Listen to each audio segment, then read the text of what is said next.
I'm Casey Quinn. I'm 32. And for most of my adult life, I've been a walking, talking guilt machine wrapped in a checkbook. I wasn't born rich, but I was born into a family that acted like money was the only measure of love. My mom, Evelyn, was the black sheep of the Hawthorne clan, a sprawling Southern family with deep pockets, deeper pride, and a very short memory when it came to people who didn't fit their mold. She married my dad, a local craftsman, when she was 23. That was enough to get her quietly excommunicated from every Christmas dinner, 4th of July cookout, and wedding toast from then on. But somehow they still remembered we existed when they needed something. Growing up, we weren't poor, but we damn sure weren't flying to Europe for the summer like my cousins. My mom worked nights as a nurse. My dad built furniture in our garage and sold it to the same people who'd turn their noses up at him during Sunday service. I spent most of my childhood figuring out how to shrink myself to fit into rooms I wasn't really invited to. I got good at it. Then came adulthood. I put myself through college, got my engineering degree, and eventually started my own structural design firm in Pittsburgh. I worked like hell to make a name. And once the money started coming in, that's when the family started remembering me again. They never asked me directly. No, that would be too honest. Instead, it always came through my mom's older sister, Candace. Candace had a way of saying things that felt like orders dressed up as compliments. "Casey, sweetie, your cousin Mason just needs a little boost to get the vineyard back up and running. You know how passionate he is." Or, "Your grandma needs her kitchen redone. It's dangerous for someone her age. Of course we thought of you first." Of course they did. I said yes. Every time. For years, quietly. I never got a thank you, never got an invite, never even saw the finished kitchen. But I told myself it was okay. Maybe this was the way back in. Maybe if I just gave enough, I'd finally be seen as part of the family I'd always been adjacent to, but never quite in. Then this spring, I got a call from Candace again. "It's Mama's 75th this June," she said, meaning my grandmother. "We're having a proper celebration at the estate. Everyone will be there. And, Casey, we really want you to come this time." I blinked. "Wait, seriously?" "Of course, it's time.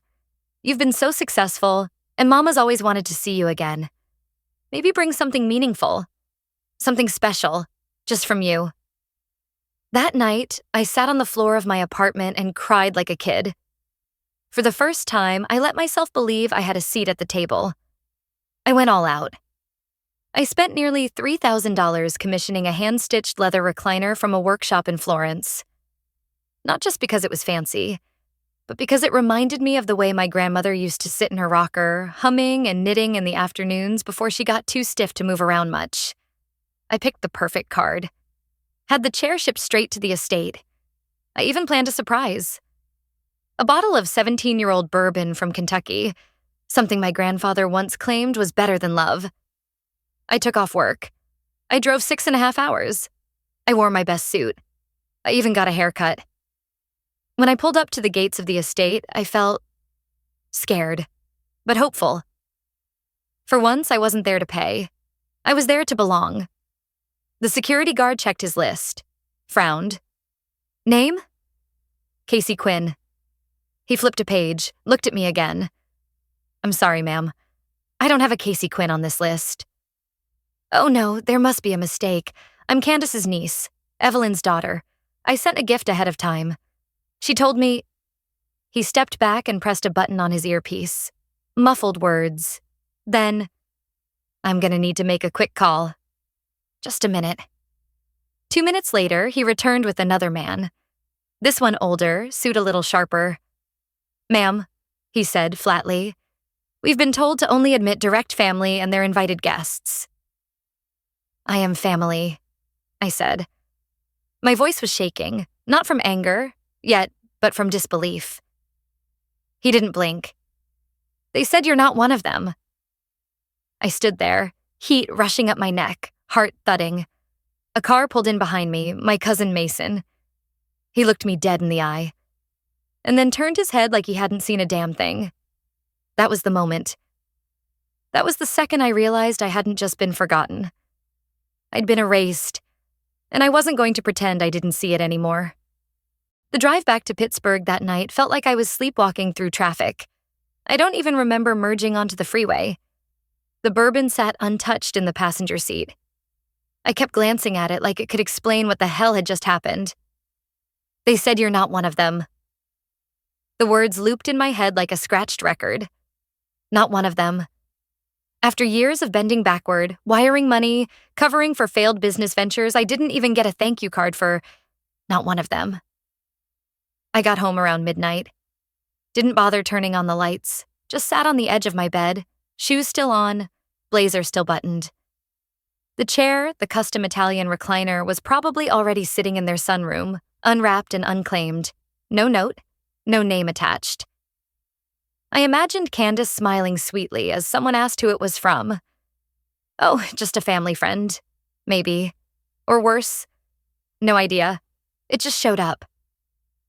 I didn't cry. Not at first. I just sat there in the dark, realizing what I should have realized years ago. They didn't forget me.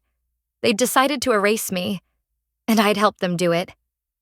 I don't even know why I opened my laptop. Maybe I needed something concrete to prove to myself that I wasn't crazy. I typed Hawthorne into my personal finance software, and the screen lit up like a Christmas tree. There it was. Every wire transfer. Every Venmo. Every check I mailed. Every deposit I covered when their cards got declined. Tractor parts for Mason. $2,100. Grandma's oven repair. $4,800.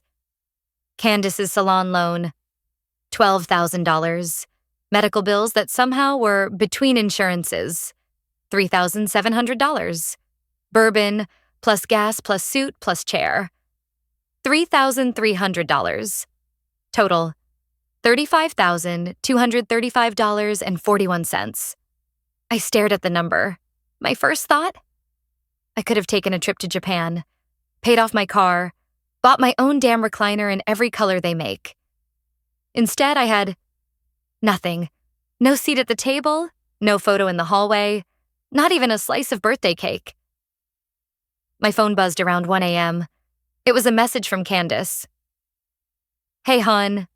Just wanted to say I really wish things had gone differently tonight. Lots of voices in that room. I tried. The word snapped something in me. I hit reply and started typing. Deleted. Typed again. Deleted. Then I did something better. I opened a new spreadsheet. If I was going to be cut off, I'd make damn sure they felt it.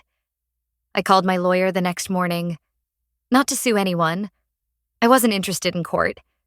But I wanted to know what I could legally do to close every financial faucet I had ever opened for them. Turns out, quite a lot.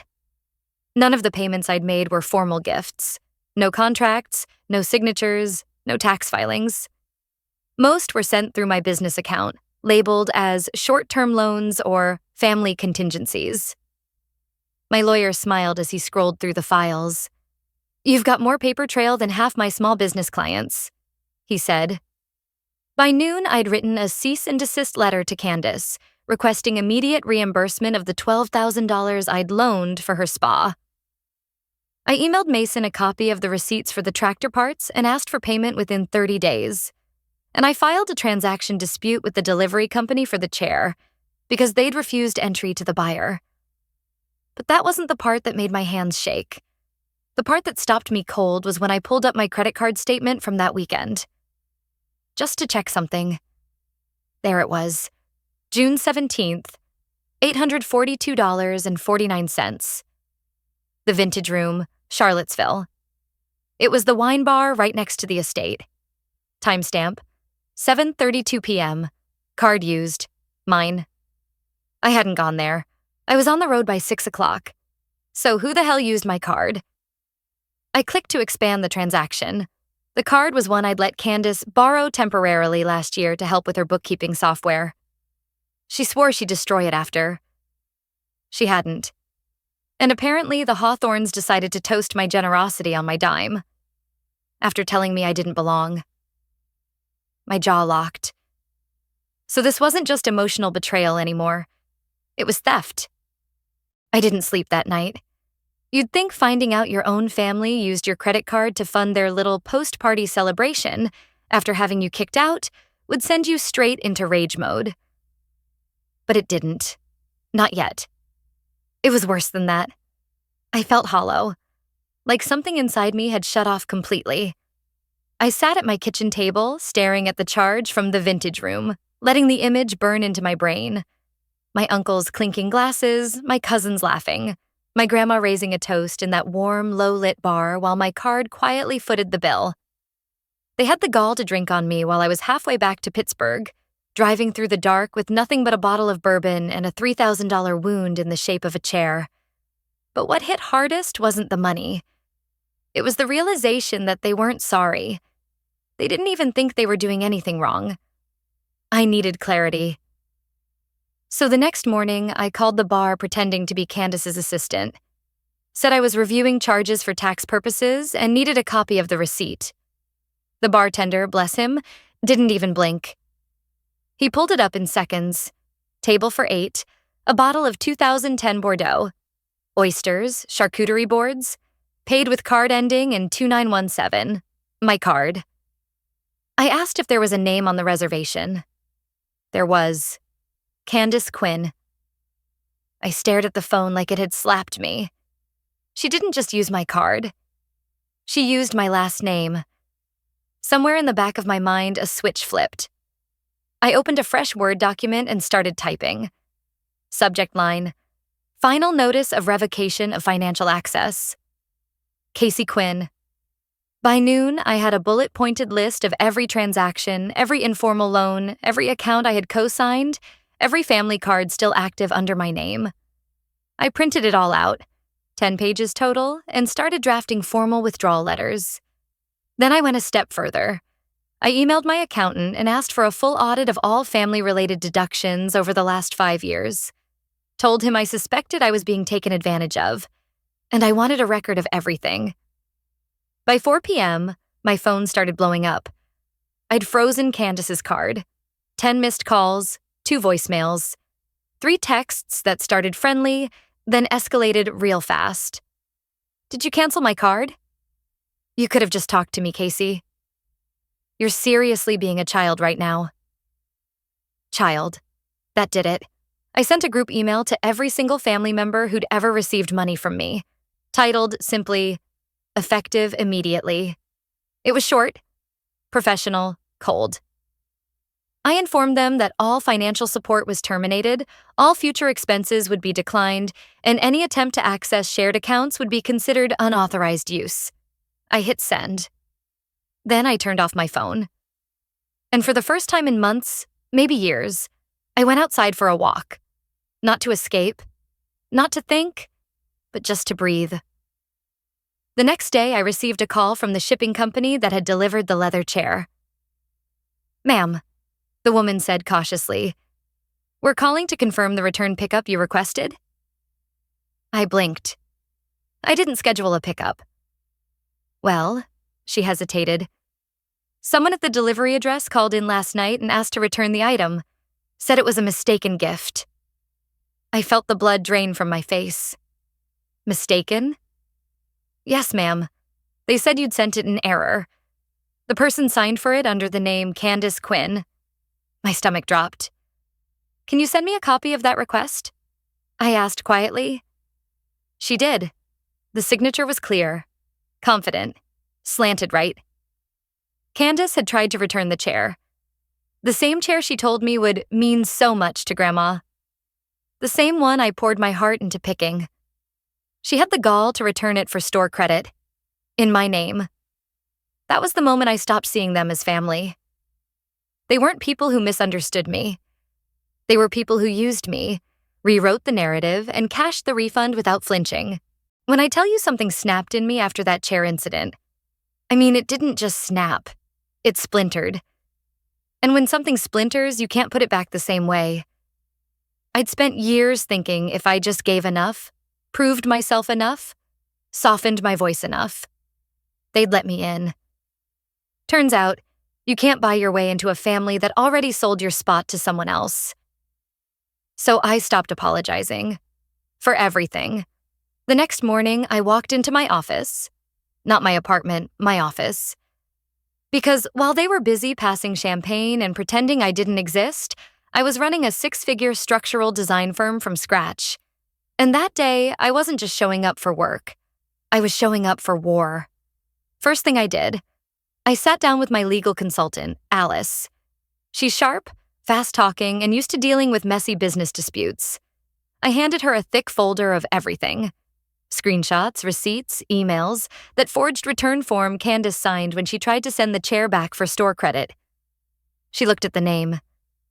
Wait, she signed your name and used your card? Yep, I said.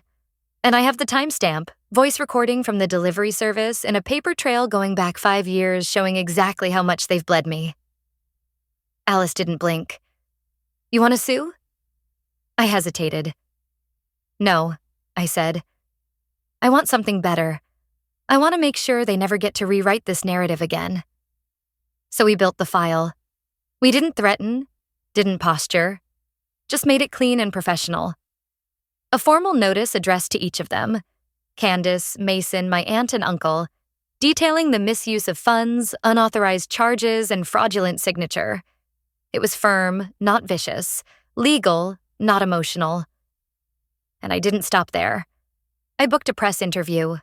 Nothing dramatic, just a feature for a local financial magazine on women in business and boundaries. I made sure to mention how important it is to separate professional success from toxic family expectations. No names. But the story was there. Undeniable. A few days later, I got a call from a woman I hadn't spoken to in years. My cousin Shelby. The only one who ever treated me like a human being when we were kids. Case, she said softly. They're freaking out. Oh, are they? I sipped my coffee. Grandma saw the article. She's asking questions. People are starting to wonder why you weren't at the birthday party. I said nothing.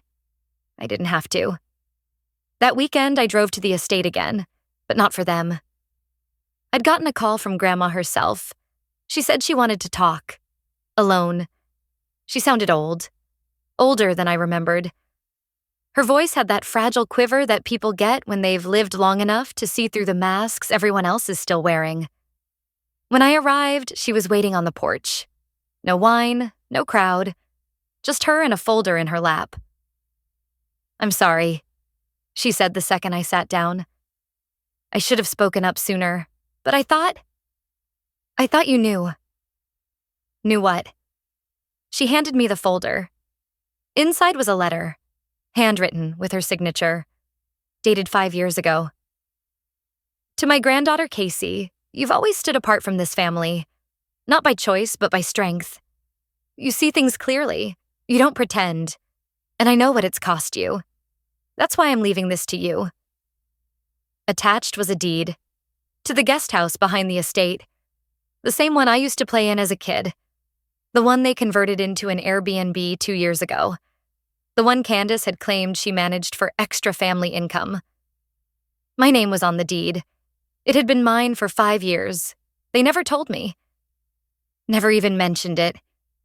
Because if I had known, I would have realized I wasn't just the help with a wallet. I was an owner. Why didn't you say anything? I asked. She looked down. Because I was afraid. They told me you wouldn't want it. That you'd sell it. That you hated being part of us. I almost laughed. They were afraid of what would happen if I had a key, Grandma. Because once I had one, I paused. They knew I'd never beg to be let in again. I held that deed in my hands like it was made of glass. Like if I breathed too hard, someone would snatch it back and tell me it was a mistake. But it wasn't. My name was there, in black ink, signed by my grandmother. Dated 5 years ago. Candace knew. They all knew. And they said nothing. That night, I didn't drive back to Pittsburgh. I stayed in the guest house. My house. Slept in the tiny upstairs room I used to sneak into as a kid. The same room they once said I wasn't allowed to be in during family reunions. And the next morning, I made it official. I took the deed to the courthouse, filed the transfer, paid the small backlog of property taxes that Candace had let accidentally lapse. Changed the locks. Bought a new welcome mat that said simply, "No visitors without integrity." Then I did one more thing. I made a call to the local Airbnb office, spoke to the regional representative. I asked a simple question. Had Candace Quinn been operating a rental property under my name? She had, using my tax ID, my inherited address, my family name. I filed a report for unauthorized use of property and false representation. Turns out that's not just immoral, it's fraud. The investigation didn't take long. Candace had been listing the place as Hawthorne Guest Retreat for nearly 2 years, pocketing over $40,000 in rental income under a forged profile. By the end of the month, the listing was pulled. Her host privileges were suspended. The income she didn't report? Flagged for review by the IRS. And when the letter showed up in her mailbox, I didn't gloat. I didn't even call her. I just sat in the kitchen of my little guest house, brewed myself some strong black coffee, and let the silence wrap around me like a blanket that finally fit. The rest of the family heard soon after. Mason called, pretending to be concerned. Shelby said people were confused, wondering why Candace had gone quiet, why Grandma suddenly started attending church with me instead of her. And Candace? She texted once. "Hope you're happy. You've embarrassed the family beyond repair." I stared at the message, felt the anger rise, and then nothing. I didn't need to defend myself anymore. I didn't need to explain, because the truth was never the problem. It just made the wrong people uncomfortable. In the weeks that followed, something strange happened. Relatives I hadn't heard from in years started reaching out. Quietly, carefully. They said things like, "I didn't know how deep it ran." Or, "She made it sound like you didn't care." Some apologized. Some just wanted to reconnect. I didn't rush to respond. I took my time. Not out of bitterness, but clarity. Because healing isn't just about walking away from people who hurt you. It's also about not walking back when they pretend nothing happened. These days, I split my time between Pittsburgh and the guest house. I turned it into a creative retreat for women building businesses. People who, like me, had been told to wait their turn, prove their worth, earn their seat. But I'm done waiting. Done earning what I already own. Candace lost more than money. She lost the narrative. She lost her version of me. The quiet one who wrote checks and asked for nothing. Now, I own the house. And the silence. And the story. What I've learned is this. Boundaries aren't cruel. They're necessary. Especially when love comes with a bill. And sometimes justice doesn't look like a courtroom. It looks like a key in your own hand, and the sound of a door you never have to knock on again.